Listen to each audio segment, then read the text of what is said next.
Hello guys and welcome back to another video where I have my first guest of the channel. His name is Pedro. I met him through college, the college we are currently at right now. UIW, University of the Cardinals, go Cardinals. Even though I'm Cards. transferring like 2 years, go Cardinals. You're transferring out? No, because, oh my gosh, the Fike school here, the School of Pharmacy, is Bree met a pharmacist tech, and he was like, yeah, I got out of Fike's $500,000 in debt. $500,000 in debt. I said, oh. I went, oh. So I'm talking to change my degree out of direct admit into biology, and then I'll just go to like UT or something, because it's quite literally like a third of the cost. And viewers, if you can't tell, I don't have $500,000 to put myself into debt. Yeah, I'm pretty sure none of us have that $500,000. If we did, I wouldn't be here. We wouldn't be here. I'd be halfway into my second EP. We would be taking over the family business. No, for real. But so basically the point of this channel is to talk about your cultures, your religion, your like basically anything that makes you you. It can be your hobbies, your interests, etc. Yay. And from there, what's called the viewers at home can see like things that they find themselves in. So like let's say like even though somebody might not be religious, if you're religious, maybe like you talk about a certain aspect and they're like, wait, I have that certain aspect. Yeah. And maybe it can help them find themselves. All about or just see, getting people to connect with each other. Exactly, basically. exactly. Like connection is the best part about this channel, and I really hope that people can find that connection in others. That's cool, yeah. It makes them feel like they're not alone. So I have a bunch of questions that I have here. Ready. To ask you. Some of them are easy, like there's like icebreaker questions. And then it's like, where were you January 6th? I was in 8th grade. Was I in 8th grade? Where were you on September 11, 2001? I wasn't even a thought, brother. So, what's it called? Who's your biggest influence in life? My biggest influence in my life, if I had to answer like so honestly, I would have to be my mother. Okay. And I mean that so honestly because like, no, not honestly, wholeheartedly. Because my mom, I was always around my mom growing up, you know? Yeah. My dad was, before he became a pastor, he was a musician. Okay. And he was out constantly. He was always doing gigs and bars and hotels. And so I just remember spending a lot of time with my mom. Okay. And my mom and my dad kind of struck this deal where it was like, you can have him until he's 7. And then my dad was like, and then once he's 7, he's like going with me. Because my dad wasn't only a musician, he was also a carpenter. Okay. So he was like, so once once he's 7, he's going to work sites with me. He's building stuff with me. We're working outside. Like, Gotcha. Like I remember for the first 7 years, and those are kind of like very impressionable years. Mm-hmm. I was around, mind you, my mother, my sister, and my grandma. Yeah. So I very much have like their sense of like humor, and like I'd like to think about the way I joke with people and the way I am around people. Viewers, I am wearing socks, by the way. They're just really low cut. I'm not wearing dress boots with no socks. I just want to get that out of the way. That would be actually vile. And then, like a lot of my humor, a lot of like the stuff I'm into, like music. Like I've told you. Like my sister really influenced my music taste growing up.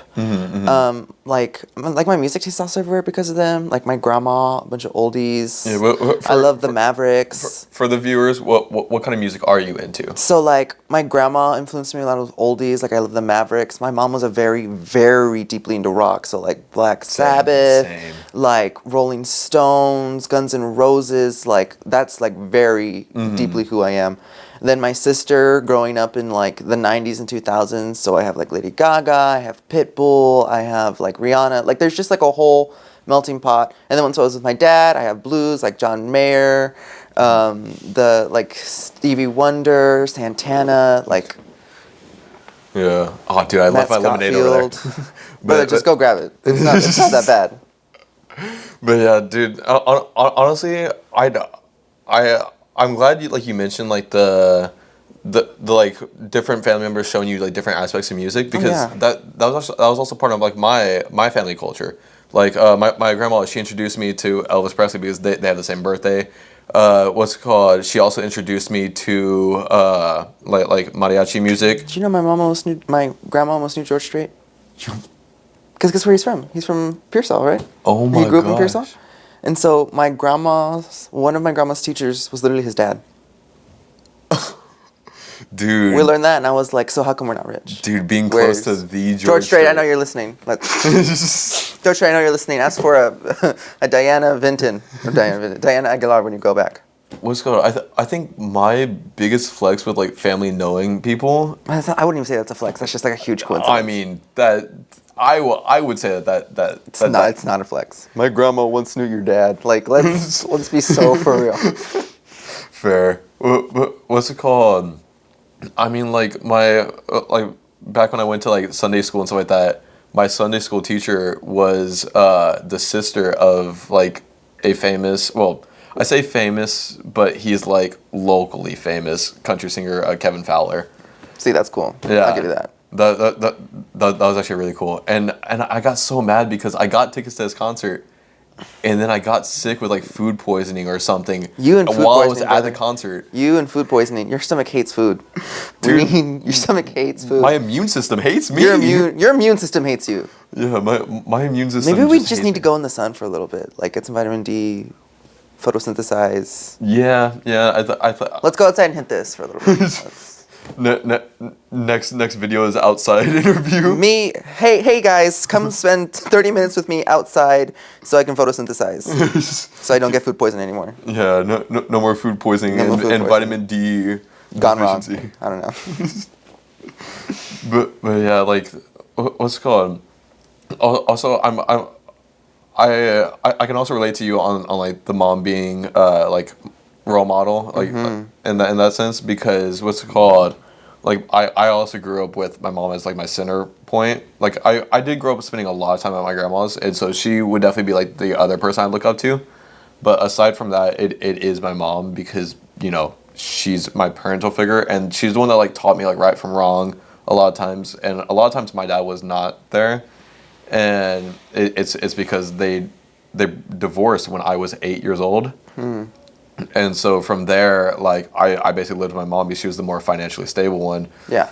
And then, like, while my dad was focused on, like, telling her, like, oh, yeah, I can just buy him things and he'll love me that way. My mom actually spent time with me. She took the time to, like, raise me, which is why I respect her more.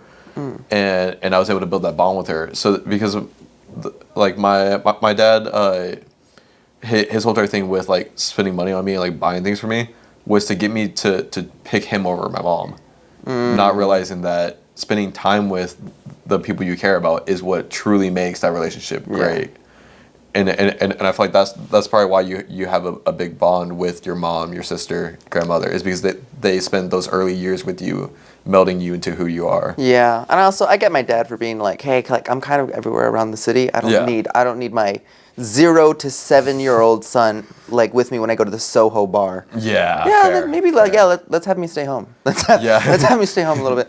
Yeah, growing up in a bar is not a good idea. I would say though, I wouldn't say like once I was with my dad, it was definitely like a tone shift. Yeah. Because like I had been like with my mom and my sister for so long, and then my dad was like, hey, get your ass outside. We're going to work now. My mom will tell you like she has vivid memories of 7-year-old me like holding wood, being like, help me, because I just wasn't used to it. Like, I'm hammering shit, and I'm just like, I don't want to do this. I don't want to do this. Yeah, as a 7-year-old being like a homebody switching to for real labor is. But like those are some stuff you need to know. Oh yeah, sure. I know how to change oil. I know how to change a tire. I know how to. I can build you a desk. That's actually. Would I want to build you a desk? Oh, no. But I mean, I probably build you a desk. But saying like, do I want to build something? Yeah, no. Do I know how to though? Yes. Yeah. Well, yes, I do. So. If you're asking. If you're asking. I do. I like one thing, and I used to kind of show off a little bit, and that feels bad. I remember I did a recycling project one time for it was 5th grade Avid. I don't know why I was taking Avid in 5th grade, guys. I wanted to be I was like, yeah, it was like college preparedness, and I was like, yeah, okay, I'll do it. It's not. It's not college preparedness. Anyway, so we did a recycling project, and I just took pieces of wood, and I remember me and my dad built like this little like, it was a sleigh. We got a bunch of leftover wood from our deck, right? And we built a little sign that said "Joy for Christmas," and like we got a bunch of stills and we spray painted it. And when I tell you, my teacher was like, "I'll buy it off you right now." So guess who made $40 going into Christmas break? As an elementary school kid? As like a 5th grader.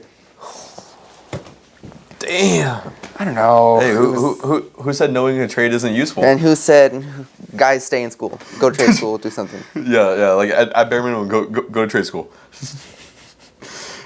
But yeah, also, can you tell me like a little bit about like, your cultural like background? Yeah, so I am very Hispanic, and I do love a lot of like my cultural and my background. I'm just me rewriting sentence speak. So, so like I definitely grew up around a lot of my culture. You know, a lot of the music I listen to. I love Selena, Juan Gabriel, Vicente Fernandez. Like that's very much like, and I know it's stereotypical to say, but like waking up on a Saturday, and it's 7 a.m. and you hear music blasting. It's like, hey, you're cleaning today. Yeah. That's a very like, the very like vivid part of my memory. Yeah. But also like, I would say it's a very Americanized version because I would say like, well, yeah, like we have parties and we hang out, but it's like who doesn't have hangouts with their family, you know? But it's definitely like I've had like half of your family's going to be there. We're talking your dad and your dad's siblings and your dad's siblings' cousins and their cousins and your cousins, and then you have 15 generations one room. Like it's definitely those. I've been to family reunions a lot, and I love what I am. I love, also call me a fatty, I love our food though. Oh, like, dude, I'm not even gonna lie. I know, Mr. Like Big in the chair was talking about Mexican food. No, but I love, like, dude, my mom. It's a classic. My mom, me and my sister like to joke that we had different mothers growing up. Okay, because when Ella was growing up, my mom did not know how to cook. She grew up on K cuisines. You know, the ones where you would put brownies in the microwave. Yes. Hey, if I call right now, she will tell you how much she loves a kid cuisine. So don't. Hey, you know where they give you the brownie and it's like Chernobyl because it's like it's a warm brownie. Okay, granted, like I can't dog on it because as a kid, I remember the commercials all the time for kid cuisine, and like since my favorite animal is a penguin, like I want that one. I want that one. I want that one. Give me this radiation. I want this cancer. Like. No, but that was horrible. I'm sorry. No, but once my mom had me, for some reason she started learning how to cook. Well, it was also my mom wanted to learn how to cook, and there's this very vivid memory where she was like, my dad came home from a gig one time and he was like, well, why are you watching like the Cooking Network and everything? If you want to learn, like do it. And she was like, well, I don't have the stuff to, so if you buy me like the pans, then I'll actually start doing it. And then my dad called her buff because then he brought home like a really expensive kitchen set. And he was like, okay. My mom was like, shit, I guess I have to learn how to cook. Yeah. Like she was like, damn, he did it. Damn, But then my mom started learning, and like my mom makes great like flautas, enchiladas verdes, picadillo, arroz con pollo. Like I love my mom's food down.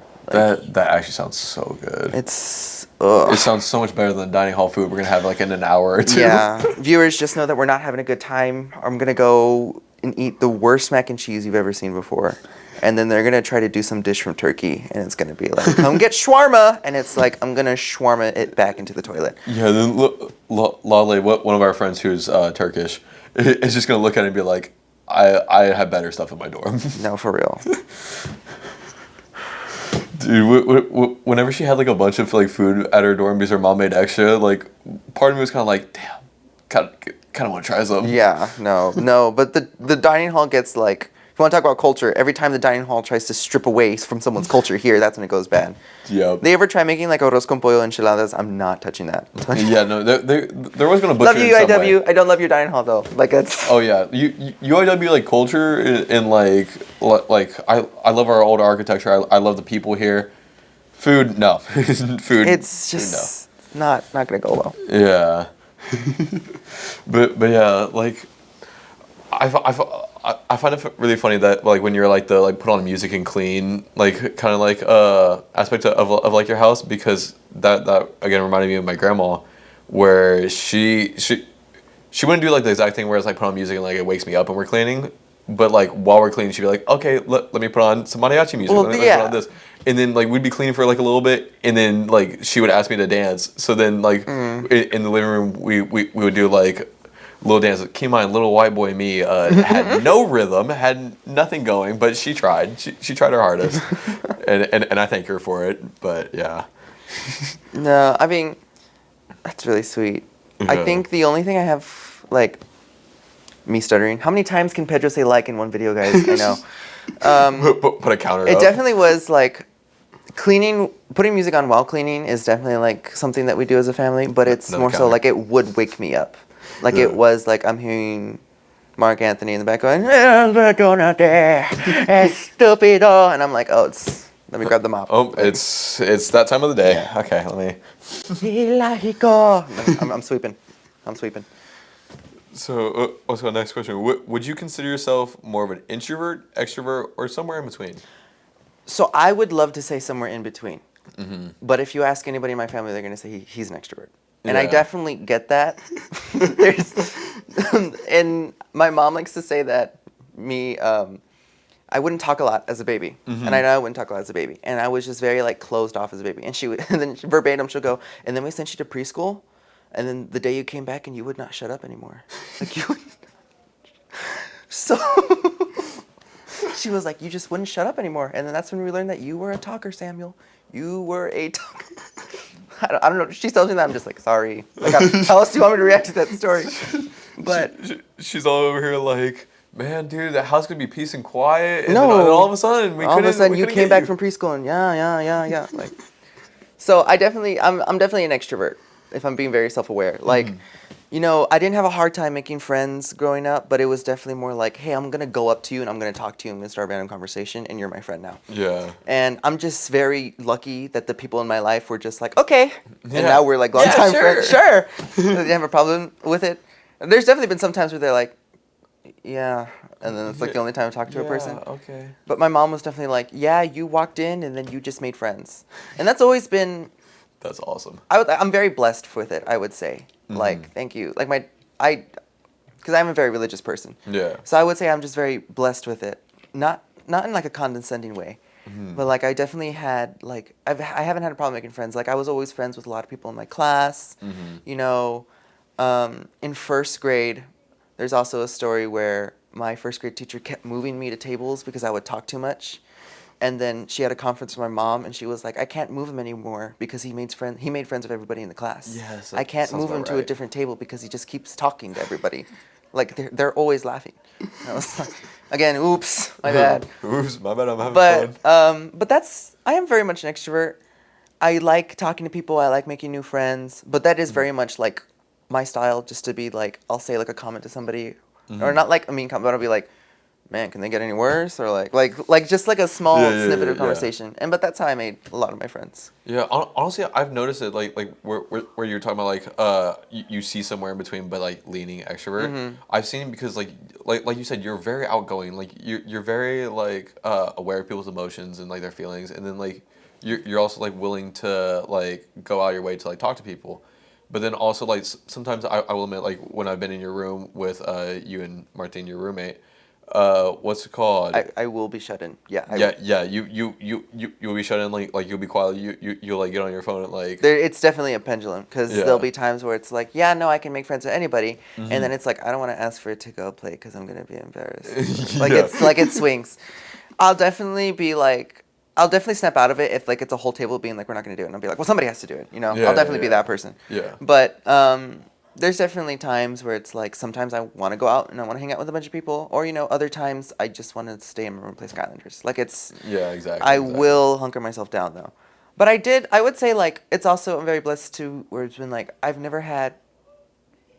I would say I'm looking at it. I have to be an extrovert because I love hanging out with people like outside. Mm-hmm. I love going places like over the summer and junior year. I was always going mini golfing with people. I would go bowling over awesome. Summer senior year.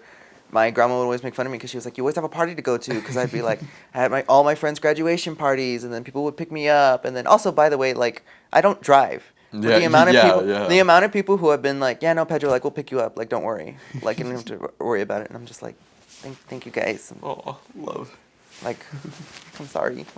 Yeah. But I'm very much, like, I like knowing a lot of people, though. Mm-hmm. It's definitely like, once you know a lot of people, no place is an unknown environment, you know? Because there's always somebody you can talk to, there's always somebody you can go to. And then, not to sound like such an asshole, but like it helps with connections, you know? Mm-hmm. Because like if you need help with somebody, then I'll definitely at least know one person's been like, oh yeah, like I got you, or Yeah, like, yeah, hey, no, I exactly, have some exactly. knowledge in that subject, I can talk to you about it, or I've been like, oh hey, yeah, no, I can get you in there, don't worry. Yeah, exactly. Like there's been so many times where like since I know people and like I know people from like different cultures, different religions, different aspects, like I can ask them questions about things. Like for instance, like I have a friend in Japan, so like what's it called I ask her about like, oh yeah, because she's also Buddhist, so I'm like, oh yeah, what is Buddhism like, or like what's it like in Japan right now, or like for instance here in America, like there's people of different cultures, so I'm like, oh yeah, like how do you pronounce this word from your culture? Like in India, there's the Saudi. It's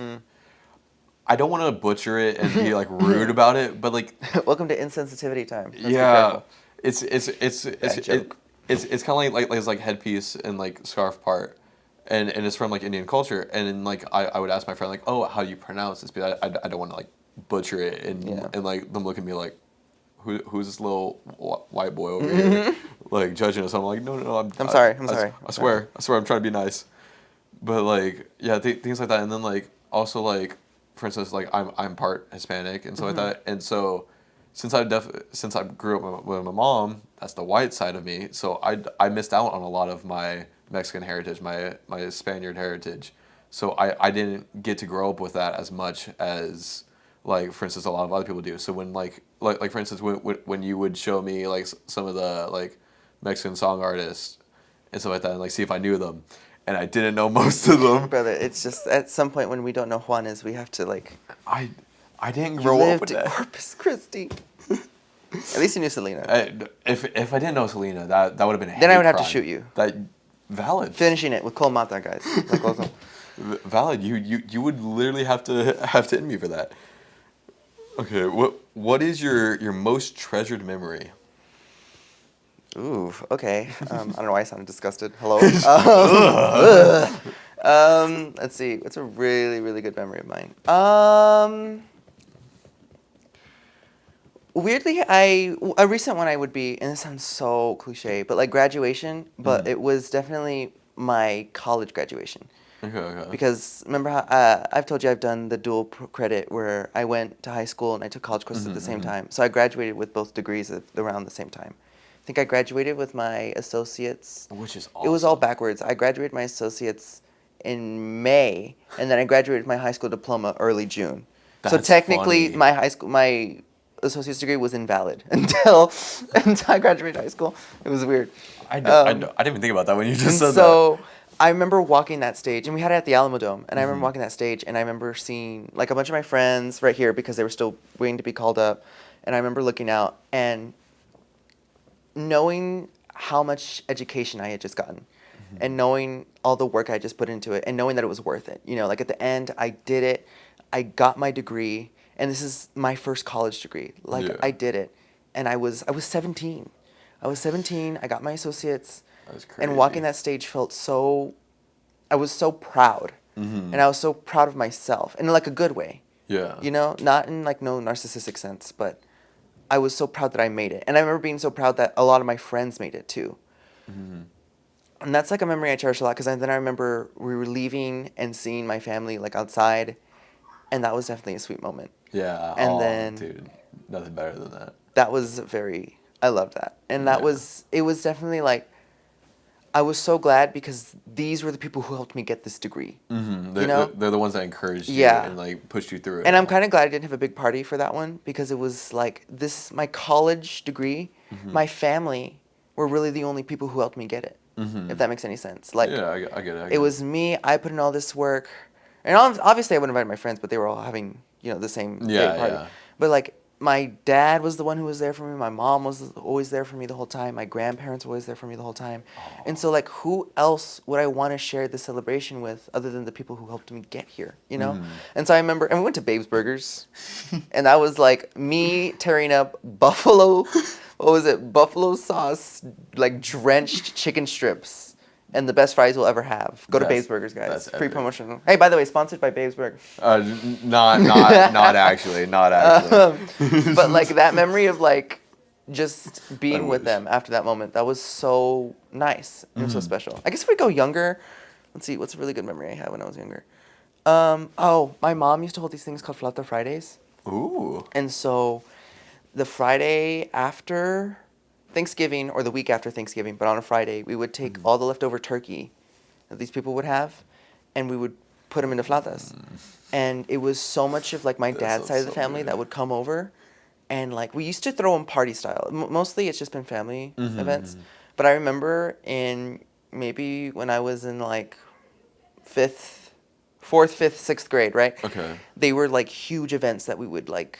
We went to our church downtown. We like took the whole building there. We would do it at other people's houses with like big houses. Yeah. And being there and being with like all my friends and like it was like fifth grade me's dream because it was just me and a bunch of my friends and with my Wii U playing like Mario Party the whole time, like exactly. And then I'm eating flautas, like those, and seeing my parents have a good time and seeing my sister's friends come over, like that was definitely like a ritual I really hold deeply.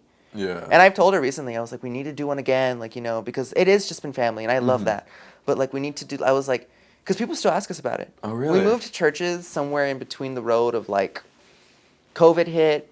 And we were at our home church, and then COVID hit, and we moved to CBC. Yeah. We were there for a little while, and then after CBC, we helped the other church for like a year or two get started, and then we returned back to our home church. Yeah. And mind you, that was like, we didn't return back to my home church until maybe the end of like my sophomore year. Oh, dang. And so for like a decent while. Like a good 4 years we were gone. Yeah. And so I'm not sure if that math adds up. Like we were gone for a little while. So like 3 or 4 years. Yeah. Okay, so we were gone for a good time, and then by the time we came back, there was still people at the church being like, "Oh my gosh," my mom's name. Yeah. You're like, "Oh my gosh, sister, like, are you still holding Flauta Fridays? Like, we'd love to go to one again." Like. That's awesome. And so those are just like, those are something that really stay in my heart. I think it also just creates like a sense of community as well, because it like you're bringing people from your community all around, and y'all are experiencing something together, like making lasting memories together, like that. Like I don't think you're ever gonna forget like playing on the Wii, like you said, like playing on the Wii with your friends. Dude, my Wii U and me have been through it. I'll tell you that right now. That thing's sitting in my dorm right now. Don't play. It's been through the trenches with you. Do I have Skylander Superchargers booted up right now? Yes, we do. Yes, you do. Speaking of which, would you say that that's your all-time favorite game of all time? Because it's been through me all of childhood. I vividly remember, like, Skylanders is something that will definitely be with me till the day I die. Like, that is, like, you know those things where it's like, what takes up your brain? And they give you, like, a little, like, sheet in there, like, write little things that are important to you. Yeah, the core is not family. It's Skylander. No. What means the most to you? Skylander. Nah, Skylander. Honestly, so I didn't... My dad used to have a singing musician buddy named Ruben V. Shout out Ruben V. I know you're watching. It's my favorite joke. And he had a son named Justice. His kids were named Justice and Liberty. Anyway, so Justice, and me and Justice were really close. And he was the one who knew Skylanders. And so I would go over to his house, and when we would go over, we would play Skylanders. And that was like, I didn't know how much I love this game. So every time I'd go over, I'd be like, oh, I can't wait to go over to Justice's house to play Skylanders. Like, that was like... That was my only experience with that game.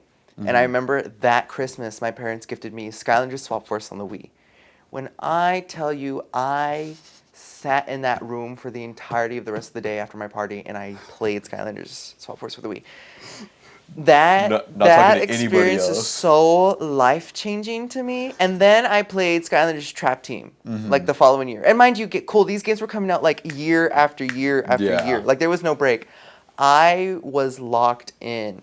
Every new event, every new thing. Okay, so I got on the third game, and then the fourth game, and then the fifth game. And then by the time the sixth game came around, I was like, I'm not really playing. I got a Cosmo. Do you remember what the Cosmos were? They were like little robots you could control with your phone, and they like pick up little blocks. Oh, yes. Yeah. I had one of those. I opted out of Skylanders Imaginators, and I was like, I'm just going to get a Cosmo, right? Mind you, my mistake. Those Imaginator figures go for like hundreds of dollars now. But that's definitely something that's so core to me. Like, it's so nostalgic for me, and the music, the characters, everything is so, like, imprinted in my brain. And it just reminds me of, like, a better time, I guess. When I play Skylanders, I'm brought back to, like, 6th grade, 7th grade, freshman year. Like, I'm definitely brought back to a time where it was, like, I didn't have any of this huge stress on my shoulders. I could just go home and play Skylanders. And also, Kid Me was like so freaked out because what do you mean I could put like a thing on the portal and I'm playing as it? Hello? Yeah, like the idea that like it senses you just putting it on like plastic that on plastic. Swap Force, when you could swap the top and bottom halves and create new Skylanders in the game, you could play as them. That's actually crazy to think about back then. And the funny thing is, like, in the grand scheme of things, it hasn't even been that long. But just for us, it just... Activision, I know you're watching. Need to make more Skylanders. Need to make more Skylanders. Skylander 7 needs to be out soon. And it needs to be out now. It needs to be out real soon. Or else Pedro's going to go crazy. No. But if we got to stop this, because I could talk about Skylanders all day. I know we got to cut it off here. Whenever you brought it up earlier, I was like... We're definitely gonna pick up on. We'll pick up on that, but that train's got to stop. I'm pulling the brake on that one because I could go on. So now I'm entering the next bit of questions. These are more like difficult, a little bit more personal. How long have we got the room for? So, what is something people misinterpret about you? I've had a lot of people tell me. I had this one falling out with somebody in senior year of high school where she would tell me, she was like, "You're just very condescending." Mm-hmm. And that was the only person I've ever had me tell me that before. And it really had me take like a really look back in the mirror before, because sometimes I feel like some people, the advice or the things I say sometimes come off misconstrued because I don't word it right. Yeah. And so I feel like some people will sometimes misinterpret the way I mean things because I guess don't fully think them out all the way. Like her prime example was, she told me, whenever I had an accomplishment before, you always acted like I would get it no matter what, and you weren't proud of me. And I vividly remember those conversations, but I remember being like, "No, I'm so glad, right? Yeah. Like I'm glad you did it. Like, yeah, like let's go, right?" Yeah. But I remember I was like, "You doubted yourself too much. Like, of course you were gonna get it." That's what I would say. I was like, "Oh, you got that one. Don't worry." Interesting. Bleep that name out. I didn't mean to say that. Okay. But I was like, "Oh, like you've got that one. Like, don't worry. Like, you shouldn't have worried about it. Like, I knew you were gonna get it. Like, duh. Like, you're smart. You know, you got your essay was great. Like, don't worry. Like, I knew you got that. Don't worry." Like, that's how I would word it. Interesting. Because they would doubt themselves a lot. Yeah. And so I didn't know that it would come off as like you're not valuing the amount of work I put into it. And that's never what I meant to do. Yeah. It's never what I meant to do. But I guess sometimes I'm a little scared that the stuff I say, it doesn't come off the way I mean it. Mm-hmm. And when I joke, I can get pretty mean. Yeah, and in a way, like that also happens with a lot of people. Yeah, but I also don't mean to be like, I have to be careful because that's the way I joke naturally. Mm-hmm. But I try to stop myself from doing that too early in a friendship, because if you go in too early, then it's just like, oh, you're an asshole, dude. You know? So sometimes I'm afraid I make jokes like that too early. Yeah, and that sometimes scares me. Going into like our friend group, I also kind of worried about that. Like, as you can see, like early on, we were all like super nice to each other. We all like encouraged each other, and not to say that we don't encourage each other now, but like also like we were just like so like bubbly towards each other. But like now we're deep enough to where we can make jokes at each other, make fun of each other. Yeah. And like things like that, like.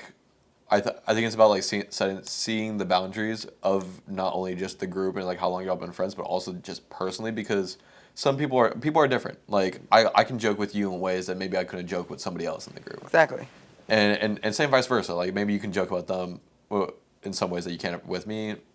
It's interchangeably, and I've never thought about it like that way, about like the like how it can be seen as condescending to be like, oh, you got this. Oh, you doubt yourself. Stuff like that. Like I've never thought about that. Like I never thought like that. It surprised me too when it happened. But it's also, you have to learn how to take confidence in yourself. Mm-hmm. Because people can interpret you the wrong way. And there's definitely a sense of like, well, I have to fix myself a little bit. Because if it's happening constantly, then obviously I am coming off across the wrong way. But then there's also certain times you have to be like, I know that wasn't my intention, so if I just tweak this, like, I know that I'm not trying to be mean. Yeah, exactly. That's very cool. I learned something there. Mm-hmm. Okay. What was the best era of your life so far? Best era? Yeah, best era. Well, I'm only 18, Cole, so... not a lot of eras to choose from. Yeah. I guess now I would definitely be like I would say tail end of senior year to halfway through my first semester of college. Yeah. Because that was definitely like halfway through senior year, you just stop caring, but like in a good way. Like I still get my grades up, but it's like I'm just hanging out with my friends half the time. Yeah. It's practically just. So like, definitely, like I hung out with a lot of like really close friends who I still keep in contact with, and like we went a lot of places everywhere. We always hung out after school. We always went places to eat. Like that was definitely like I loved that about my friends. And then over summer, I hung out with like a lot. Like that summer was hanging out with everybody I could because I had nothing to do, and that was so fun. And then like the kind of nice anxiety of like I was moving into the dorms, and so it was like this is a whole new era. You know, I'm gonna meet somebody. Yeah. I'm gonna make new friends. And let me tell you, I was so scared I wasn't gonna make any friends in college, and I genuinely believed I was like, I'm really not gonna have any friends in college. Yeah. Part of me thought I was like, you've made so many friends already. Like that's it. Like you've tapped out. Like that you ran out. Like they're not messing with Pedro anymore. Like you gotta cut it out. I want the old in with the new. Yeah, but and then meeting everybody for beginning the first like weeks of college, like that was definitely a golden era. Yeah. I remember that. That was definitely. I like what's it called? I will admit, like I even thought for like a little bit, like, man, I'm probably not gonna like make that many friends, but then like I met Renee, and then like what's it called, our communication was like off and on at the beginning because like we didn't like we didn't have our communication down to a T. So then he got lost going to orientation. And then he found Renee y'all. bumped into me. Renee literally went, "Hey, I don't want to be alone, so I'm just gonna talk to you." Yeah, exactly. And then so Okay. When I found y'all at orientation, I was able to meet y'all, and then I had already known people. You had already known people. So then when it came to build the Cardinal, we came all together and created this big group. Truly like a beautiful comedy of errors. Exactly. Like it was nice. And then I was gonna say something right then. I remember I was afraid me and Martine were gonna get along. Really? Why Because is it was always just like, mind you, TikTok was like, knew I was going to college. It was like, here's my nightmare roommate stories from somebody who's a junior.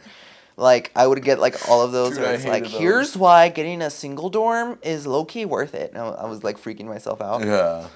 But I remember I was scared because I messaged Martine through the StarRes portal. And genuinely I was like, hey, like, this is my name. We're roommates this upcoming semester. Here's my phone number if you ever want to like talk, right? Yeah. And they messaged me back, and it was definitely like a slow like learning.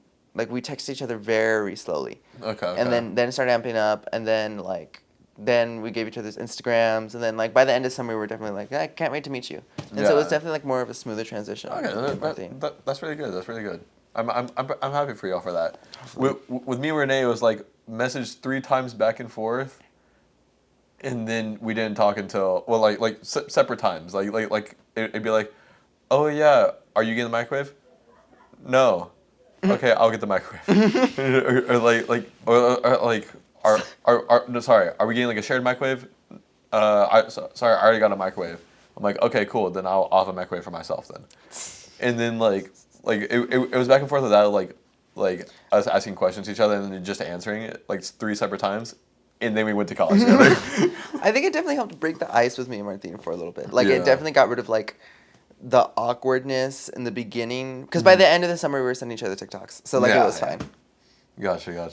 That's actually awesome, and I think I see that in y'all's bond, like as roommates, like y'all are very compatible with each other. Y'all like work. Which, by the way, thank you Jesus, because those were nightmare stories. Like I genuinely heard nightmare stories. Dude, I remember going to college. I also saw some of those videos. Those were bad. Scaring the shit out of me, dude. those were legit bad. What's called? What's holding you back right now? There's nothing holding me back. Sorry. Shout out Shawn Mendes if you're listening. If you're listening, Shawn. If you're listening, Shawn Mendes. Holding me back right now, I guess. My own frustration. Sometimes I get so frustrated with myself when something doesn't click for me easily. Yeah. And like I know it's a bad pattern, but like if I don't grasp onto something quick, or like if I'm learning it and for some reason like my brain just can't grasp it, or like I can't imagine it, or I just can't get something, I get mad at myself. Yeah. And when I get frustrated at myself, obviously I'm not gonna learn anything because I'm mad at myself. Yeah, I know. So that's definitely like a cycle I fall into a little bit. And it's definitely happening more now because, a lot of our classes are like building up on top of each other.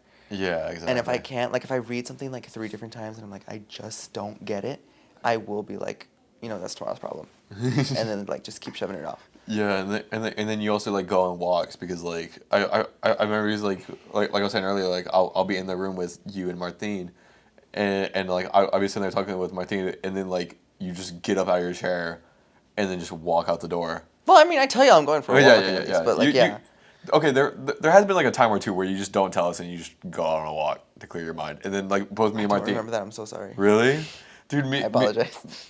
Like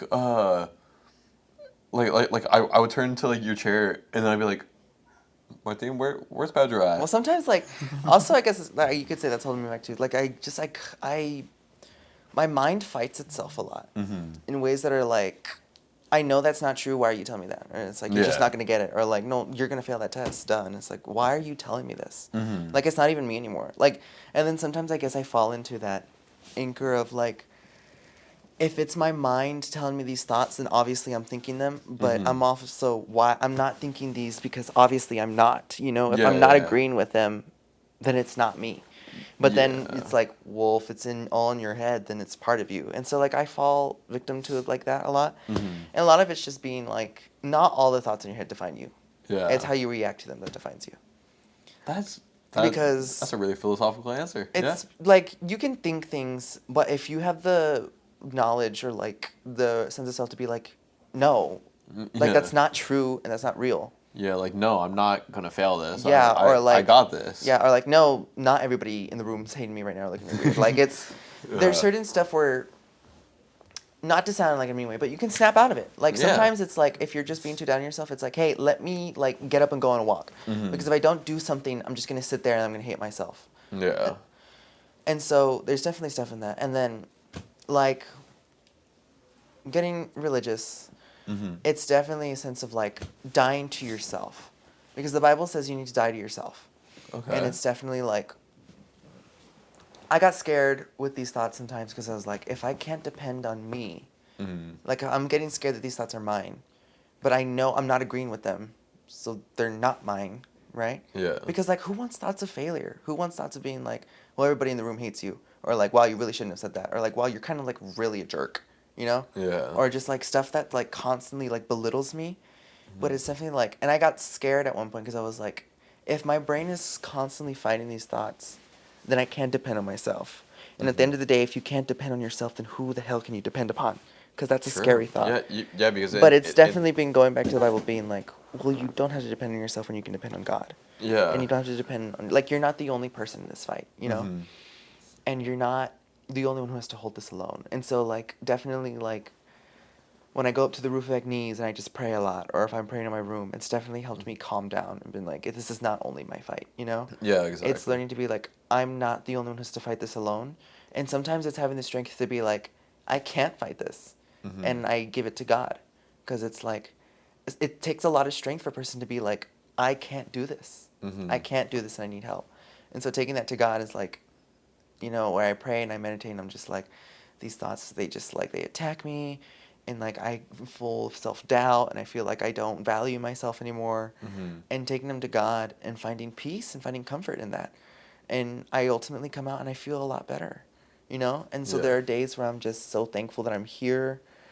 And like one that's been attacking me lately is like, how the hell did you even get into college? Because it's like with all this stuff I'm struggling with here, and it's like, well, you're not going to make it.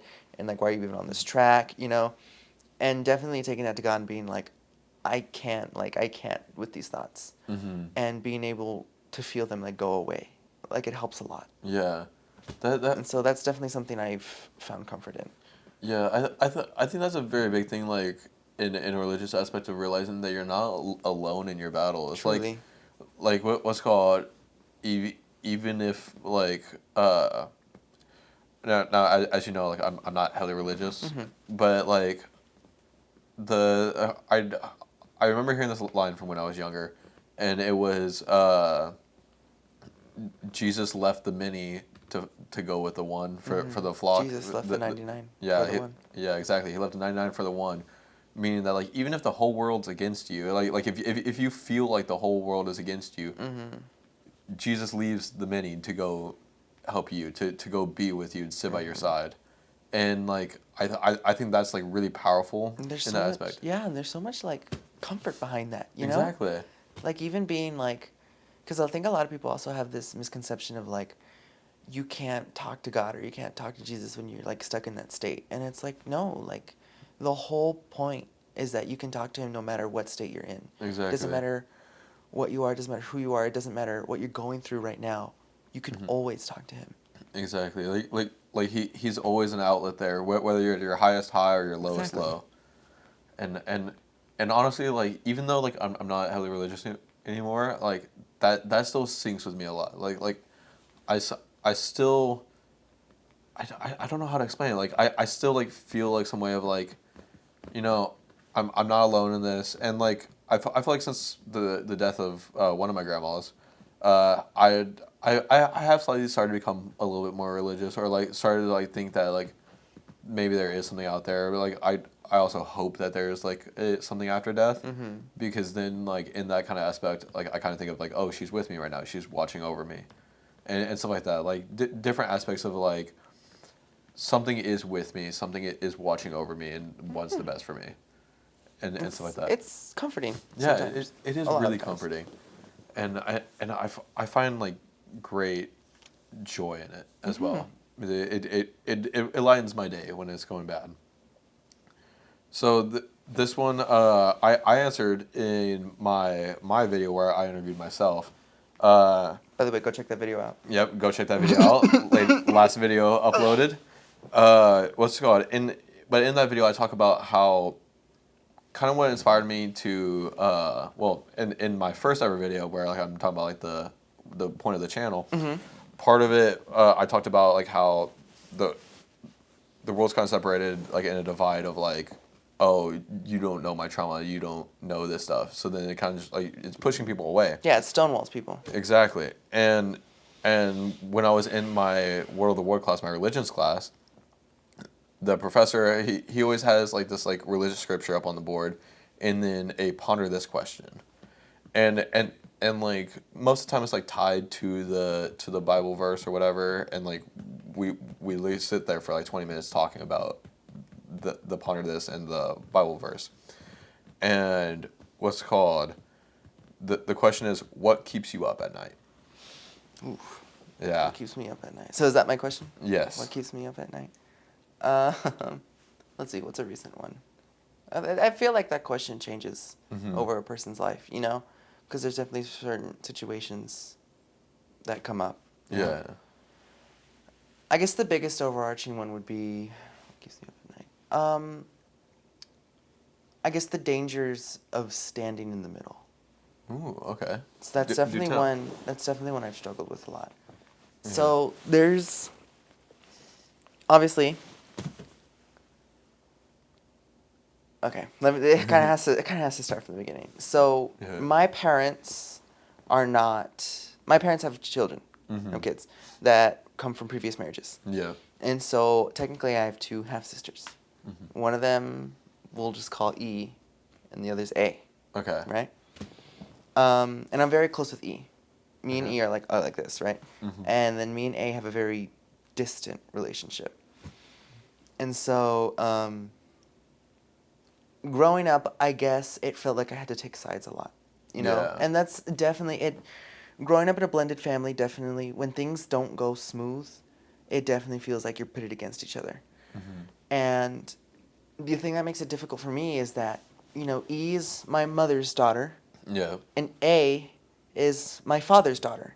Yeah. But I'm the only one from both exactly. of my parents. So like when you're picking sides with your siblings, it can't- also feels like you're picking sides with your parents as well as on top of that. So the thing I've done is I've never picked sides. Yeah. I mean, I guess I am on a side. I really am on a side at the end of the day. But it's definitely having to not really show that a lot. Yeah. Or definitely being like, growing up I had the mentality of just like, I'm just going to keep the peace, you know, like I'm not going to argue with anything. If anything, I'm just going to stand in the middle the whole time, you know. My mom telling me like, hey, like when you say this or this or this, like you can't mean that, or not that you can't mean that, or like it has like effects on how you say things. I'm being really vague here. Let me restart that sentence. Definitely being like when you treat certain people on your dad's side a certain way, or when you treat certain people on my mom's side a certain way, like it acts like you favor them.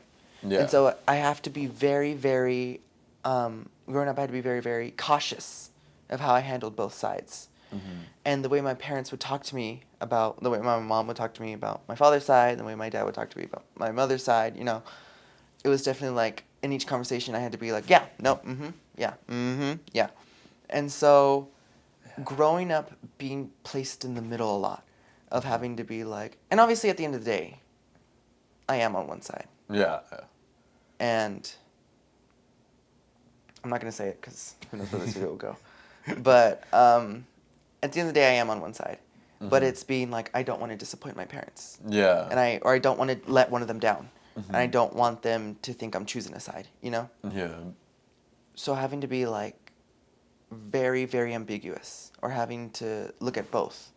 Because I don't want to be the reason my family decides to like avalanche. Because the way I've always seen it, I'm the tiebreaker almost. And again, not to sound narcissistic, but it's like there's my mom, and then my mom's daughter, my sister, and then dad. Grandparents, my dad's daughter, my sister, grandparents. Yeah. So like wherever I'm gonna like I wouldn't know what to pick, or not that I wouldn't know what to pick. It's just I always felt like no matter where I go, something bigger is gonna happen. Yeah. And then if I display my opinion outwardly,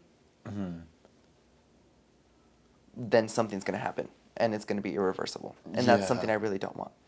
So I guess that's the main fear. Not being like not that I have to not have an opinion. It's very much masking my opinion. Yeah. Within my family, but I find that I carry that mentality to a lot of outward stuff when pressure happens. Like in friend groups, when certain friend groups split up and I was caught in the middle of that, I would like still be friendly to everybody within the friend group, but then people would be like, well, why are you still talking to them? Like, Yeah, that and obviously in a certain situation where somebody was like a total asshole, it's definitely like, hey, I gotta cut you off. Like you were fucking rude, or like you did some shit that's not okay. Like obviously I gotta cut you off. But one where it's just like a big messy misunderstanding, and then now both of them just hate each other, and from the outside view you got to be like, well, like this is just like a jumble of a mess, Yeah. So definitely being in the middle and staying friends with everybody, and then it's again masking my opinion, Yeah, honestly, like, no, of course, I've experienced, like, different things, but, like, also, like, similar things in some way. Like, for instance, with my dad, I already talked to you about, like, how, like, I hate the things he's done, and, like, I truly am, like, disgusted by some of the things he says. But also, which we've all heard from that phone. Yeah, we definitely heard it. Go check my other videos if you want to hear about it. No, I wouldn't even mean your video. I just remember the one time we were stalking your dad's Facebook page. Yep, that Facebook page is vile. But in one of my videos, I was kind of talking about it, but I kind of like didn't mention that exact aspect of like staying in the middle, because I hate that I do this. But like whenever he like whenever like I'm with him and he like talks about like his views and stuff like that, I'm kind of just like, yeah, okay, interesting. Sure, like, man. What's that one TikTok? It's like whatever. Yeah, exactly. Whatever. I guess, man. I get. Exactly. Like I'm just sitting there just like, damn. Okay. And it's being passive about it, right? Yeah. It's like masking your opinion. Exactly. And it's like, well, because they're my parents. Yes. I don't want to break a family dynamic, even though it's like very like there's cracks in it. The mirror has cracks in it. It's leaking. Yeah. It's whatever. I just don't want to be that tap that's just like, This mirror is already shattered, but it's hanging on by a dear thread. We're putting masking tape on all like. But yeah, and also like something that like kind of like stopped me from confronting my dad about all this stuff was the fact that like he kind of like disowned his own mom in a way. Yeah, exactly. Like, what's it called? Like, his mom would say opinions and, like, have opinions on certain things. And his parenting style, his alcoholism, like, all this different stuff. and he would get mad at her because she's voicing this opinion about protecting the little kids and whatnot. And so he was like, "No, you're not seeing my kids anymore." And so literally wanted to let her see my little siblings for a while. And That's crazy. Yeah, so then like in my last video I talk about how what keeps me up at night is my little siblings and the fear that I don't want them to grow up in the household that I grew up in. Yeah. And what's it called? Like part of that I think now is that I stay neutral with my dad, or at least I like stay in the middle of like telling him against what he thinks or just agreeing with him, because I don't want him to disown me and or like kick me out of seeing the littles, and then I can't protect them if need be from a situation like that. And like I think like I whenever you're talking about like staying neutral to keep the family in balance, Yeah. I get that, like that actually makes so much sense. And like that's something I didn't think about when I was talking about with the video last time, was like just the staying neutral to keep protection of the family. And thank you for mentioning that, because I brought up like I new think, aspect. yeah. And then I think it's definitely like, how many times can Pedro say like in one video? I think it's definitely a phrase that used to haunt me a lot. Like, because when it comes to stuff like that, I'm going to be nice to everybody. Because again, the Bible says love thy neighbor, right? And I try to be the best I can to everybody. Oh yeah, you're really nice. The one thing though that's always hurt me, you know that phrase, a friend to all is a friend to none? Yeah. That really hurts. And that's definitely like a phrase I've wrestled with before. Because that truly is how people view you sometimes. Yeah. And not, I mean, like, some people have their reasons, but definitely to be like, well, if you're friends to everybody, at the end of the day, you have no one. A friend to all is a friend to none. Yeah. And I just hate, I guess back to what are some things some people misunderstand about me is that I don't want people to think that I'm not, because there's definitely core people who I cherish. But just don't think just because I'm friends with everybody that I'm agreeing with who they are. Yeah. Or that I'm actually like really friends and I'm not just being cordial. Exactly. Like there's layers to this. Exactly. Like there's my inner circle where I do agree with them. I cherish them to my whole heart. And then like as you get more and more out, it's more just so acquaintances and like people that I'm like, okay, yeah, they were cool to hang around like this one weekend or whatever, stuff like that. Which I see your side on that, like how people can judge you for those that you're friends with, even when you're not. Not really. It's just, Yeah. it's literally me just like having a 5-second conversation. Yeah. Okay. When was the last time you cried? When was the last time I really cried?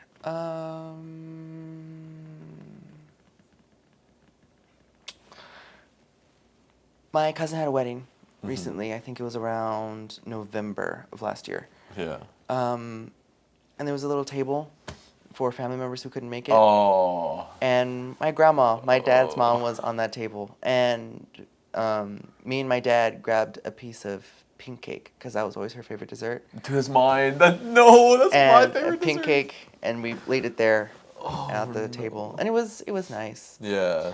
My grandma's always a sore spot though. Like, my grandma got, when I was in 7th grade, my grandma got Alzheimer's. Yeah.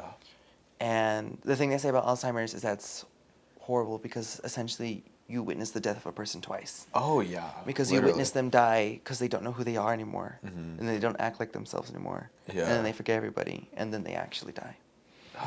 And so, growing up during COVID, and I remember I did online school at my grandma's house because my dad needed to watch her like 24/7. Yeah. And so I remember always being there. I remember when 8th grade hit, that was also hard to deal with.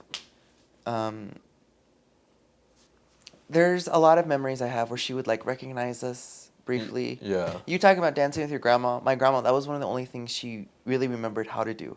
Was when music came on, she would like look for somebody to dance with. Funny enough, I heard somewhere, I forgot if it was dementia or Alzheimer's. I'm pretty sure it was Alzheimer's. Well, they're both kind of they're both exist in the similar. same space. What's called is that music stays with them. So like for instance, like they're like this like couple that like were together. Like one of them had like dementia or Alzheimer's, but when their song came on, they like you could see the child like happiness, the joy in them because they remembered that, Yeah. but they can't remember like who they are or who is the people around them. So I think music is like powerful in that aspect. Yeah, I always just like anytime any cumbia would come on, she would like look for somebody to dance with. Oh, Like that was, and so I remember that's dancing with awesome. her a lot. And so anytime like my grandma's brought up, Yeah. or anytime it's like the dumbest triggers. Oh, Like it it'll be a certain always sucks. song. I used to call my grandparents Grandma and Grandpa Green because they had a green house, they had a green car, and my grandpa wore this green flannel all the time. And so in my mind, they were Grandma and Grandpa Green. And so If it sticks, it sticks. if I see that car, sometimes I'll tear up. Yeah. I found this hot sauce the other day called Grandpa Greens, and then it had like from Grandma Green's recipe, and that almost made me cry the other day. Like seeing pink cake. If I talk about pink cake for too long, like it's just those are certain triggers. So that definitely was like a moment where I teared up a little bit. The wedding. Oh, dude, that reminds me of my cousin had also gotten married. This was like 2024, 2023. He had gotten married, and they also had that table where it's like the family members who couldn't make it thing, and on there was my grandpa. Oh. And we actually had lost him to Alzheimer's, Parkinson's, all that stuff because he fought in Vietnam, so he had all the Agent Orange, which brought on the Parkinson's, dementia, Alzheimer's, like all that kind of stuff. And it's very true that you mentioned like the watching the death twice, because there was a story that would stick with me all the time. Let's say you're my grandpa and like I was my grandma. She would literally walk into the room. Like came on, like he's in bed. She would walk into the room, and he would like was screaming at her to get out, because he thought she was just a random intruder, and he was like, "Get out! My wife's gonna be home. Get out! I don't want you here." And then so she walked out of the room, walked back in, and was like, "Oh hey baby, I'm back home," and he was like, "Oh hi baby," like. He then saw her as my grandma. Yeah. And so like, I think that tore her apart especially. And then like 3 or 4 days after the wedding, she overdosed. She killed herself. And what's called the toxicology report of course says that she OD'd. But me and my mom and some of our family members, we all just say she died of a broken heart, because she couldn't handle it anymore. You know that's after a real. years. You know that's a real thing that can happen. Yeah. Like some people, like it's like a medical mystery, or not like hemi quotes, where it's like if people love each other so much, and it's like some people have like death immediately after like their loved one's death. Yeah, and it's like natural causes. This one took place like years after, but yeah, like I've heard about that. I forgot the medical terminology for it, but like it's literally like died of a broken heart. Yeah, like. And I found that like so sad, but like also like so like strong that we like, are social creatures. You could feel so passionate for somebody that it literally kills you when they die. Whoever coined that phrase, by the way, was so smart. That humans are social creatures. Yes, that. Clock it. Clock it. I think what was scary is my grandma, when she had Alzheimer's, she was still physically as healthy as a horse. Really? Like, my grandpa, it was funny. My grandma couldn't remember anything. Not that was funny, but like the situation, like my grandma couldn't remember anything. She was like, she could barely remember her kids sometimes. She didn't know her own husband sometimes. And then my grandpa, and he was under so much stress. Poor guy. He got cancer. Oh my god. He had high blood pressure. He was having heart problems. But then it was funny in comparison, because it's like, what do you mean my grandpa has all this? My grandma has Alzheimer's. And then we took her to the doctor, and she was like, yeah, no, she's good. She's good. She's healthy. Nothing's wrong with her. Like, and my grandma was physically still fit. She would run from us. She would run from the house. We put her in a nursing home for maybe a year and a half, and then we realized that wasn't working, so we took her out of it. She would run from them, like. Dang, She was a runner. She was a track star. Like, she was running away. We lost her twice. Put her on the Olympics. No, it was scary, and that was crazy. No, that's crazy. Like, it's very different from mine because, like, for instance, like I said, my grandpa was confined to a bed. Like he rarely left that bed except to go in a wheelchair and go to the restroom and shower. My grandma was like that near the end. Oh, okay. So she did pass before my grandpa. My grandpa's still alive. Yeah. He beat cancer. Yay! Yay! We love to hear that. I remember her last days though, because it was like she was doing worse, and she wasn't really talking to us anymore. And we had brought her. She was on hospice, but at home because it was still COVID. So like they brought the hospital bed to the house. Oh yeah. And she was still there. The hospice care. And it was very. I wrote a paper on this one time, which was the way that house was when she was dying was so interesting. Because I'd like to say that it was escapism in very different ways. Because it was the room that she was in. And not that we knew she was dying yet. We just knew that she wasn't in a really good state. Yeah. So she would be in that room. And like my dad and his brothers were like singing like gospel songs to her and hymns. And all she could do was like, you could vaguely tell she was listening. Oh. And then you'd have my dad's sister and my mom cutting up her pills for the week, right? Yeah. And they were like saying jokes, laughing. Then you had my sister and a few of the older cousins on the couch watching a movie. And then we had some of them outside, some of my younger cousins outside playing something with the chalk.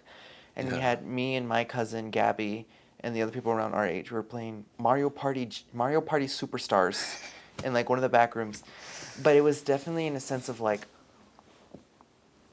everybody was doing their own thing, but we all knew why we were there. Yeah. And like whenever it would get scary, we would all gather. It was like whoever was mentally recharged enough to go back into the room, you would go back in there. You would sing a few hymns with her, but like it was like you couldn't be in that room for too long because it was horrible, you know. It's bad. I vividly remember the room and like singing. And at a certain point, you had to like step out. For y'all, was it like did y'all have like the lights on like in the other room, but like the lights off with? We only had one lamp. We only had one lamp with her, and the lights were on everywhere else. Yeah, but like, me and Gabby would go in for a little bit, and we'd go out, and like we were playing Mario Party Superstars. Like for why? But it's sometimes you have to find moments like that. Yeah. You could hear my mom and the sister laughing sometimes in the corner, and then like them watching a movie. But it was definitely on a sense of like. You can't only be in that. Like, yes, you want to be with her in their final moments, but like, also we were trying to be happy for her. Yeah. Because if we didn't want to be all sad. Yeah, exactly. I think a goodish memory I have from that time is I grabbed a popsicle from the freezer, and me and a lot of my cousins went outside, right? And we were talking, and obviously my grandma had been going through a lot, and so when. Like physically, right? Yeah. So we were giving her a bunch of like stuff to keep her up. And I was eating this popsicle and I was like, this popsicle tastes so nasty. Like that's me with the popsicle. I was like, this popsicle it was one of those push-up ones, you know, like the long thing. I was like, this popsicle tastes so nasty, guys. And they were like, stop eating it. And I was like, I don't want to stop. Like I just want to continue eating it. I was eating a Pedialyte popsicle, Cole. That's what it tasted because she couldn't have like actual like food, so the energy she was getting was from Pedialyte, and I didn't know they made popsicles out of Pedialyte. So one of the popsicles I grabbed was a Pedialyte popsicle, and so I don't know if I was just dehydrated or anything. I just kept eating the popsicle. That's so funny. And so I was just like, I don't want to stop. So it was like the only good memory I have from that time. Oh my gosh. Yeah, what's it called? When you mentioned that hospice at the home and like kind of waiting for that, I had gotten the message while I was in class. I was in history class. Great history teacher, T.C. Richards, in Corpus. Well, he moved to a different school now, but what's it called? I was in his class and I got a notification that something serious had happened to my grandpa. And that he likely wasn't going to make it to the next day. And so then I was like, shoot. So then, like, my mom asked me, do you want to leave school or no? And I was like, yeah, I want to be there. So then, went to the hospital, saw him. Were you talking about, like funny moments or, like things that make you smile thinking about that time? My grandma... best jokester in the world. Like she was the most vulgar. Like you know those like old women that don't care anymore. Yeah, no, they're not giving a gas. She was that one. she was one of those. And keep in mind, we're all like standing like around like his hospital bed, and like he's doped up on medicine and stuff like that. and so like he's kind of like fading like in and out of like sleep, and and we're all trying to keep him awake because like he had family on coming over, and then what's it called, we're also trying to wait for his son to be able to call him because his son's like in Hawaii or Alaska, I forgot which one. And so he couldn't be there with us, so he had the video call, but he needed some time, so we're trying to keep him awake. My grandma is like, "Hey baby," flashes him, and all of a sudden like whoa, but like some of us like don't look away in time, and we see his eyes like open up like a little bit more, crazy. and we're like, oh my gosh, it actually worked. That's crazy. Her crazy trick actually worked, like stuff like that, like even in the darkest like moments. Yeah, no, you like, have like to find like something to make you smile. Yeah. exactly, like moments like that like made us like laugh, made us smile, and then like I think it was like 2 days, like the day after that. Or like the day after that or 2 days after that, he ended up going home, but we realized it was gonna be his final like days and stuff like that, so we were prepping for it, and one night we realized that like, oh, this is the final night, because like things were like all going wrong and like going down, so all of us went to the house, and keep in mind, still a school night, like this is like a Wednesday night, and like I'm staying up like because I want to be there for like him and stuff like that, and like eventually it got to like 12:30 or 1, and like I'm part of the soccer team, so I got to be up at like 1 in the morning. Oh, not 1 in the morning, 6 in the morning. Right. So I have like 5 hours of sleep to do, and all this stuff, and I'm like, shoot, maybe I should go back home and like sleep so I can go to class tomorrow, and when I had gotten home, 20 minutes later, I got the message that he had passed, and like my mom later said that like I'm happy you weren't there for that, because it was brutal. Like seeing, like my grandma, like she just collapsed, like she was heartbroken, Yeah.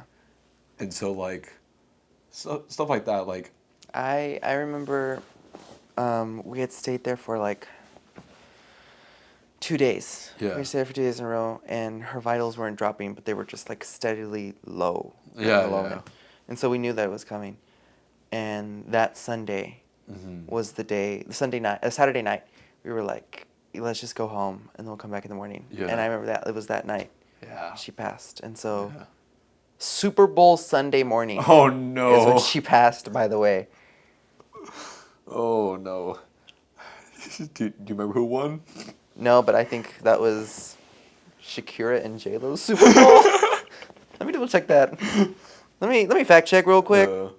Let's go. While you're looking up, something that I would say that was really impactful to me, about like that kind of situation, was somebody told me like years after, but they had said the like when I had mentioned that my grandpa didn't die until like I'd already left, and like 20 minutes later he died.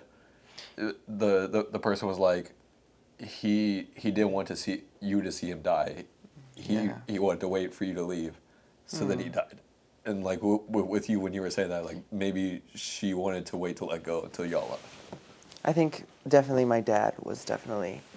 I'm glad my dad wasn't there, because the way my dad took that death was so harsh. Yeah. And I hated seeing my dad like that. Oh yeah. That was so, because he was the oldest. My dad's the oldest. And so seeing him hold that and carry that with him, that was hard. Yeah. And that was so hard on me. And I remember her funeral, he played the music for it. Oh yeah. And that was so hard to see him power through songs. Because that's how he wanted to send his mom off, was for him to sing for her. And that was, I'm gonna start crying. That was definitely. Don't worry, I'm already crying. Just what's it called? Just like thinking about like all these like memories. Like, it's good to talk about them, because if it's important that you talk about like the sad moments and stuff like that, because like now like I've learned that like you've experienced the same thing as me with like grandparent with not autism, with Alzheimer's, Right. and like You. What's that one meme? I was like, I think she has PTSD, which is what, like post-traumatic Down syndrome Oh or something. yes. Sorry, bad joke. I know, my bad. It's all good. It's all good. But yeah, like not like I've learned a lot about you in that sense, and so like I think like it's important to talk about that stuff. Like Yeah. even if it makes you cry, like it's important that you talk about it because it makes you feel like you're not alone, and stuff like that. It makes you feel like that you're heard and understood, and I find that really important. Did you ever figure out what? Oh yes, viewers, don't get mad at me. It was the Weeknd's Super Bowl. That's what happened. The that that's a lot closer to now than J Lo and Shakira, right? It was 1 year. Oh, 1 year okay, difference. okay. Gotcha. that that question will probably be the hardest question of what keeps you up at night and like. Well, mind you, I don't even know how we got last time to you our cried. grandmas again because I started with my my blended family, so I don't know how we got here. Well, it was when was the last time I made you cry? Oh, there you go. Yeah. But yeah, now we're on to like philosophical kind of questions or stuff like that. Partially light in the mood, but also like. How many more hours do we got in here? Still on the topic. Probably like 20 or 30 more minutes, I think. Well, we can just double check the room. Yeah, we'll go take a quick break real quick. Okay. All right. So, what's it called? Now to the philosophical questions. What philosophy gets you through life challenges? Like what have you heard that powers you through it? I guess it's kind of like what I said earlier. You know, it's very much cliche, but like the golden rule. You know, it's just like treat others how you want to be treated. Or just always make sure to talk to people. You know, like talking to people will get you everywhere. And I know I'm not like some people have a hard time talking to people, and I get that. I just mean like make sure you always foster your connections with people. That's what I mean. Like have friendships, keep up with them, check up on them. Make sure to always make time for the people in your lives. That's always been like a philosophy I live by. Also, what goes around comes around. That's a big one. What you put into the world is definitely what it'll get back to you. That's exactly. like some people are like, you don't know how much being a negative person is gonna bring how much that negativity back to you. Like it's an insane amount. Yeah. And so definitely being like, just being mindful how you act, being mindful how like you say things, what you do, how you treat people, how you approach situations, you know, the words you say. It's very much just what you put into the world and scenarios and situations is exactly how it's going to reflect upon you, and it's also going to reflect what comes back to you. Truly. That's like a really important thing of like promoting positivity in yourself and in your life, because ultimately if you promote positivity, people will see that and it may inspire them to promote positivity, and it goes back around to you like you said. If you knew you were going to die a year from now, what would you change about how you are currently living your life? If I was going to die a year from now, what would I change? I wouldn't not say some of the things on my mind. Like, there's definitely some things where I'm like, well, that can wait till later. Yeah. Or like, where it's, like, I'll push that one off. Definitely just being like, if I had a year, I definitely start telling people. Like, not in like a mean way, but I mean like but certain being things, honest. but also being like, hey, like I never told you this, but like thank you for that one time, blah blah blah blah. Or like, hey dude, like thank you for being my friend for this long, or like, you know, hey girl, thanks for being my friend. Like it's just, if I had a year, what I would start doing was I would start telling everybody how much they meant to me. That's what I would start doing. You're also not, and I would see, you can't kill me off in a year, because then. You can't kill me off in a year, Cole. There's too many things happening. I'd spend like a week complaining, because what do you mean the world I'm gonna die in a year? But no, something I'd definitely change is I'd literally just start telling everybody how much they mean to me. Yeah, and I think like when I was looking for questions to like ask during like my interviews, keep in mind I have a bunch more that like I'm skipping over that I will say in other interviews or stuff like that, but like this one stuck out to me a lot because what's it called? You know how I'm super into soccer, right? Yes. There's this team called Liverpool, and our striker last year, he wasn't our starting striker, but he was our backup one. He died at the age of 28. You were telling me about this. Yes. That's right. He died a month after he won that car crash, a trophy with it. Yep. he won a trophy a month before his death with his nation, Portugal, and then a week before he died, well, 11 days before he died, he had gotten married to his girlfriend of 16 years. Or it was like 11 or 16 years. And they already had like 3 kids and stuff like that, and like the kids are little. And like part of like that, when I read that question, it stuck with me because it was like, we don't know when we're gonna die.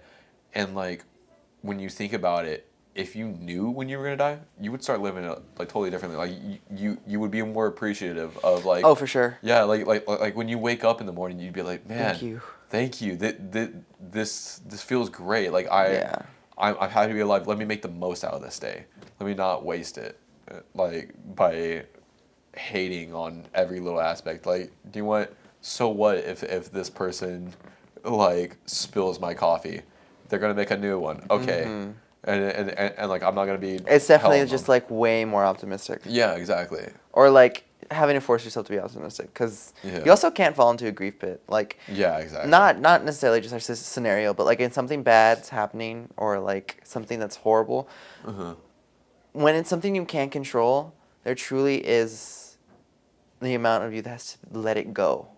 Truly. And you just can't stress about it. Yeah. You know, like you really just do have to be like, I can't control that. And so I can't let the stress of it. Obviously, there's some scenarios where you do need to be a little bit stressed out. Oh, yeah, yeah. But yeah, don't course, be so stressed, because it's out of your hands at that point. Yeah. At that point, it's out of your hands. There's nothing you can do about it. So once it happens, you just got to learn how to roll with it, or like wait until there's something you can't control about it. And then you can start picking up the pieces from there. But if it's something that you really just have no control over. Yeah, like what's done is done. What's done is done. And I found that like really impactful, thinking about that, like because I know like if I had a year left to live, I would do so much. Like my goal in life is to travel to every country at least once. But like if I was told I have 1 year left to live, I'm like, shoot, I'm fine with not traveling to every country at once. Do you want? Take me to one other country. Take me to one country. Yeah. Take me to one country. It can be Mexico. Like it can be a 5-hour drive from here, and I'm like, I'm the happiest guy in the world. Hey, I'll take it. I will eat tacos for like half of the rest of my year. What time's the God, I'm so fat. What time does Taquitos West close? How far away is it right now? How far away is it right now? But yeah, like. And then like I would like solidify my bonds with people and be like, you know what? Yeah. Like you said, like I would tell like everybody in my life. Or like there's certain things, like if I'm leaving this earth, there's some things you have to know about me and some things I want to say. Exactly. Like there's some things that just can't go unsaid. Yeah. Yeah. And like have you ever watched Julie and the Phantoms? It's like a musical movie. I forgot who exactly got me to watch it, but what's it called? It was this really good movie or like show, and one of the songs is called "Unsaid Emily," and the whole entire premise of the show is that there was this boy band or whatever, and they tragically all died, and then this girl Julie, she like brings them back like somehow like through like their musical instruments or whatnot. Like she goes in the garage, sees their musical instruments, and then they pop back. She's the only one that can see them. And over time, she figures out that this one song that's really popular was actually stolen from one of the band members, and it was about the band member's mom. Emily is the band member's mom, and in the song, he talks about how he ran away in a fit of rage because she didn't like that he was joining a band, and what's called he like basically got mad, cursed her out, and then left, and then he died. And so Unsaid Emily is talking about how like the words he didn't get to say because he died. Yeah. And or like because they were so estranged, and that like he regrets not being able to, like not taking the time to say the words that he truly meant, and that he loved her and stuff like that. Things like that. I found that like really impactful in that sense, because like it's like, what do you mean when you're realizing that like you've thrown a bond away that that bond, especially when it's your own family member, it means so much to you and stuff like that. That was actually a really good conversation. That was really good. So I think that leads me into my next question. What do you want to be remembered for? I just want to be remembered as a good friend. Truly, like if I were to disappear or like die, like going back, like if I were to die tomorrow, I just want everybody to be like, Pedro really cared. Yeah.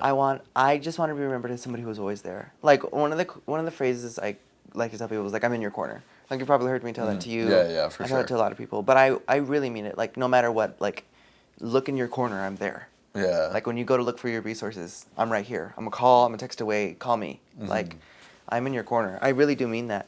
And I just always wanted to be remembered as somebody who was there, you know? There's such a beauty in being a dependable person, I guess. I just want to be remembered as somebody who, like, I like hosting. Like, I love hosting parties and I like doing stuff like that. And I love, like, doing holiday parties and stuff like that. So I just want to be remembered as, like, Pedro was always there and I always had a good time. Yeah. You know? And I just wanted to be remembered as somebody who you enjoyed. That's what I want to be remembered as, ultimately. Yeah. Just like a joyous person. That's ultimately my goal. I feel like that is like an important aspect is that you want people to think positively about you. Yeah. And you want them to have positive things to say, like have positive memories. Or not even just things to say, but it's like if you know, like, hey, Pedro's always there and I can call him, then I can call him right now. Or be like, exactly. If Pedro's always like Pedro's never done like. I always have a good time when I go to Pedro's. Like maybe if I'm feeling bad, like if I call him, do you think I can come over? Like that's always like, and the answer is always gonna be yes. Yeah. Yes, call me. Yes, come over. Like hey, we'll go do something. Like I always want to be a dependable person that's there, because I know what it's been like to be in like that dark little corner, being like, I wish I just had somewhere to be right now. Yeah. Because sometimes being cooped up at home is like horrible. So like if you just want like, that's what I want to be remembered by. Yeah. That's what I want to be remembered for. I think that kind of goes full circle back to like what we were talking back at the beginning about how like what's it called, like how the spirituality of like not being alone because of God and stuff like that. But also like let knock on wood, like let's say like if you did die tomorrow, yeah, yeah, not knocking on that wood. What's it called? Like since like in life you would have been like, oh yeah, I'm here whenever you need me, like I'm always in your corner. What's it called, in death it would be like I feel like he would still watch over me, he would still be in my corner, he's still looking after me even if he's not physically here. Like in a good way, I want to be a mark. Yeah, I mean, yeah. Yeah, exactly. Like leaving a mark in somebody's. I also want to be story. the Plants vs Zombies guy. Also, I'm trying to solidify that one. Most importantly, Plants vs Zombies guy. I'm the Plants vs Zombies guy. Nice. What's it called? If you could switch any of the world's problems, which one would it be? Switch, or do you mean like fix? Like fix, yeah. Well, like that's kind of scary. I don't want to choose the wrong one. World hunger. I want to solve world hunger. I mean, obviously, yes, I want to solve world hunger, but like. Miss Universe type answer. That's what I was trying to be like. It's like it sounds like Miss Universe. World peace. World peace. What's one problem I would? Honestly, one of the biggest ones right now is just like to get rid of hatred. Honestly, hatred is probably. Well, no shit. Hatred's probably like one of the roots of like all the evil. No fuck. But I mean like being able to love one another is such a powerful, like that's probably a big concept in America right now. Like, oh yeah, it's a big to date this video forever. Like Bad Bunny just did the Super Bowl, right? Yes. And that was like the spread love not hate. When he was at the Grammys, he was like, "There's so much hate in the world, and the only thing that's more powerful than hate is love." Like truly, like there's one thing I want to fix in the world right now is just truly the hatred that goes on right now. Yeah. That's something that I really wish I could turn over. Yeah, and I think I would answer the same, and that's part of why I've started this channel, is because I want to spread the love. I want to show that love is stronger than hate. Like, so many people, and I'm not saying like it's majority, but like so many people, especially in America, like are like, oh, I hate you because of the color of your skin. I hate you because of your religion. I hate you because of your sex. I hate you because of your sexual orientation. And it's like, genuinely like, and at the end of the day, we're all humans. No, for real. At the end of the day, we're all humans. At the end of the day, we should all care for one another. Truly. And look out for one another. The Bible says love thy neighbor, and there's no exceptions for that. Exactly. There's So no literally exceptions. just love everybody. Like it literally even like even though the Bible like says that like, oh yeah, these people are far from God, it still says love everyone. Like love anyone. The Bible does say like certain stuff are actually take you away from God, but it's more so as in like all sin is equal and Yeah. it's separation from you and God. Exactly. But never has the Bible ever been like those people are so sinful you can't ever talk to them. No, Yeah, the Bible yeah. always says by showing love to others you spread my love across the world. Exactly. It's encouraging you to go talk to those people because like so many people like use it as a form of hate, but it's like No, I love everybody. It's used to show love. It's used to be like, hey, you're far from God. I'm also far from God. Let's talk about this together. And like you said, it spreads the love. It shows the love. Exactly. What's called this one I find really interesting, and I will mention my own opinion on this later. If you could live your entire life free from any emotional pain, would you choose to do it? No. I agree. I'm not going to do that because that makes you so numb. And sometimes it's good to feel the bad. Mm-hmm. But it's like necessary. It's so necessary to feel. Sometimes, who do I watch? I watch some people who are like, bring back shame.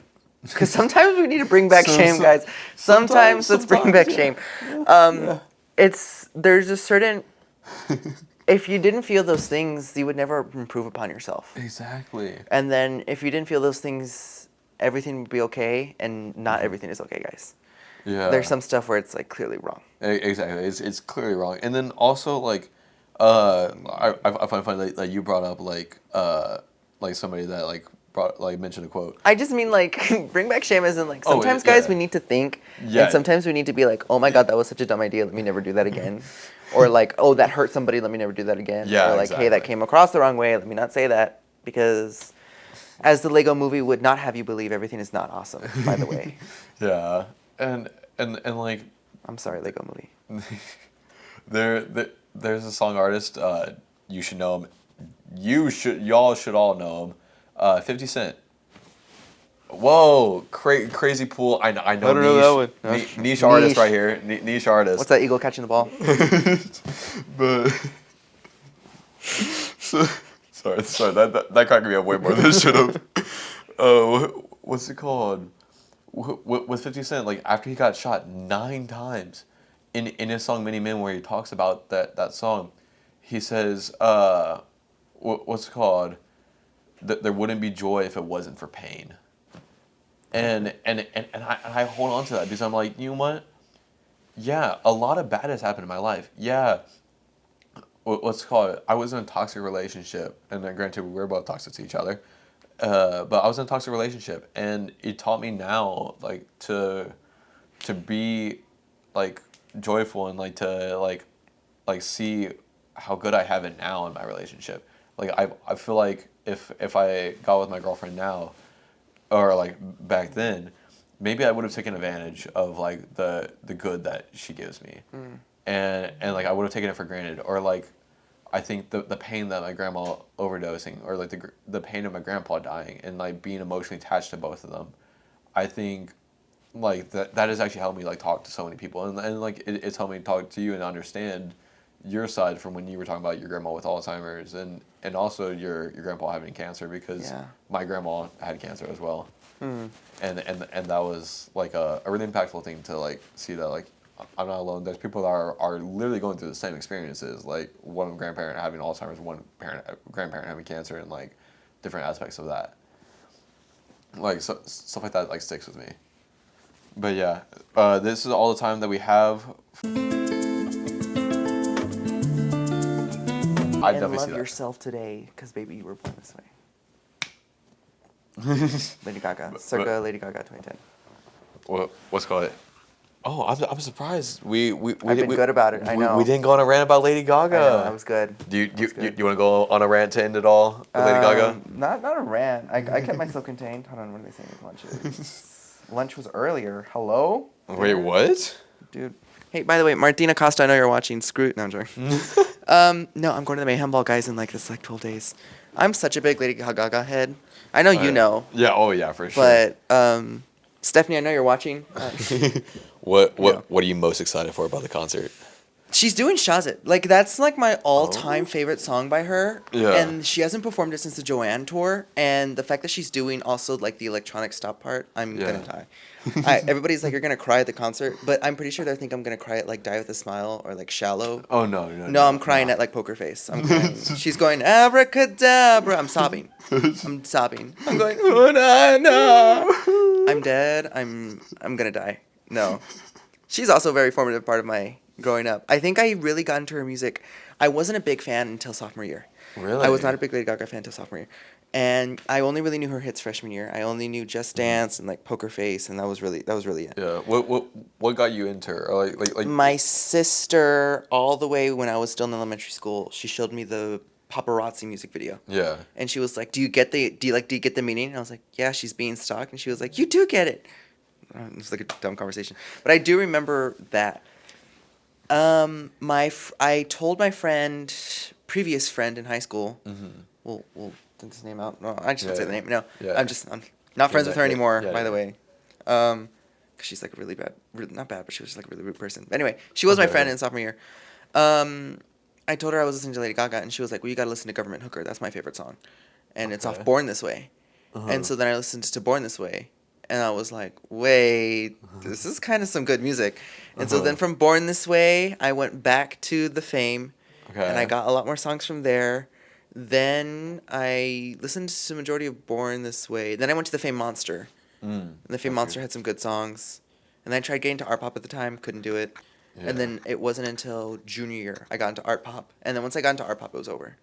Because art pop truly is like the deep cut of albums for her. Yeah. And then once I got into art pop, I was like, every single song she's ever made is a masterpiece. and then I'm a little monster. I am a little monster. This is. I watch past tours when I'm studying. Right now, if I go back to the library, I'm probably gonna watch the Monster Ball. That's actually awesome. Yeah, I am gonna watch it. Surprise! It's a pop show, and the bitch can sing. I am gonna watch the Monster Ball. Believe it or not, this guy does love Lady Gaga. So some may say he actually hates Lady Gaga, but Don't you ever say that to me? Don't. don't be fooled. Yeah, when you gave me that die in a year question, I thought you were gonna say a week, and I was like, you can't do that to me because I go to her concert and like, you gotta give me a few more days. You gotta give me a few more days. Please. I gotta make it to the Mayhem Ball. At least a little bit more. At least a little bit more. Let me die at the very end of the concert. Let me die after like the bow. Yeah, then I can die. Yeah. I'll probably die in the. I am gonna have to die because from there I have to go to the cruise and I don't get no sleep. Yeah. And I'm probably gonna have to sleep on the ride to Galveston. Like it's not gonna be okay. Let's go. Thank you guys for joining for this video. I am so grateful that y'all tied along and got to hear not only his trauma, his stories, but also the things that make him him and the things that bring him joy in life. Yes, and I know I brought up yeah, and I guess the most nerdiest things about me are like my Lady Gaga, Skylanders, Plants vs. Zombies obsession. I know we didn't dive too much in Plants vs. Zombies. I am deep into PopCap's library. I'm surprised you also didn't dive into Pokemon as well. But I mean, I'm wearing the jacket, so yeah. Any Scissor fans in the audience? No, yeah. So like if any of y'all what's called are huge into this stuff, y'all can talk about it in the comments if y'all want, and yeah, I'll start lurking. Yeah. If Pedro even finds it a year from now, I think he'll definitely respond. Yeah, for real. Well, I'm excited for your channel. Thank you, and I hope that I can have you as a future guest again. Yes, as like a rerun or a return. Yes. I'm gonna be so honest. I am gonna out you in front of your audience here. Have you even finished your first video editing it? What's called? I finished the first video. I didn't edit it. I was working on a YouTube short. And then the audio keeps cutting out. Like so remember how like I was working in the study room last night about it? Mind you, he said let's work on Spanish, and then he proceeded to edit his video for an hour and a half. Right? Yeah. Keep in mind that was for a YouTube short content that I was doing, but I was piecing together stuff like that. And then you should do that. You should make trailers for your exactly like ones by taking like the funny snippets out of your stuff. Yeah, I was thinking about taking like the funny like snippets out and then putting it like in the YouTube Shorts. That way, like people if they scroll, they can see it and be like, oh wait, this sounds kind of entertaining. Go to the video, or also like like putting some of like the most like impactful like parts. Yeah. So then they can be like, wow, I really like the philosophy of this. I really like the like perspective here. Maybe I should look at the channel, and so I was working on that for like an hour and a half, and then my friend told me to put it away. So come on, I had finished the YouTube short. It was perfect. It was beautiful. I was happy with it, and then I closed my computer, and then I open it back up once I get back to my dorm, like after working on Spanish for like another hour, uh, only to figure out that the audio didn't work anymore. Oh, did we lose the audio? We lost the audio. Like it still said it was there in like. Did we lose it in like the space or the original file? It was weird. Why are we boring y'all with this? We can talk about this off camera. Yeah. True. Okay. Well, see you guys all Bye, later. guys. Thank you for watching. Cole, if you tell me you caught none of that, I will strangle you right now. I caught none of it. Just kidding.